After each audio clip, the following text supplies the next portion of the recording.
मान्सूनचा काळ जवळ येत असतानाच रस्ते आणि पुलांची कामे विहित मुदतीत पूर्ण न केल्याबद्दल जिल्हाधिकारी तथा जिल्हा आपत्ती व्यवस्थापन प्राधिकरणाचे अध्यक्ष अविशांत पंडा यांनी राष्ट्रीय महामार्ग विभागाच्या कार्यकारी अभियंत्यांना सार्वजनिक सुरक्षा आणि आपत्ती व्यवस्थापनात निष्काळजीपणा दाखवल्याप्रकरणी कारणे दाखवा नोटीस बजावत कठोर कारवाईचा इशारा दिला आहे।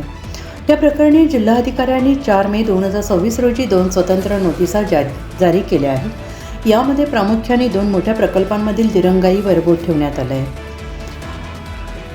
लाहेरी बिनागोंडा मार्ग भामरागड तालुक्यातील या मार्गावरील गुंडेनूर नाल्याजवळील 2 महत्त्वाच्या पुलांचे बांधकाम 18 जुलै 2024 पर्यंत पूर्ण होणे अपेक्षित होते, मात्र 2 वर्षांचा विलंब होऊनही हे काम अद्याप अपूर्णच आहे।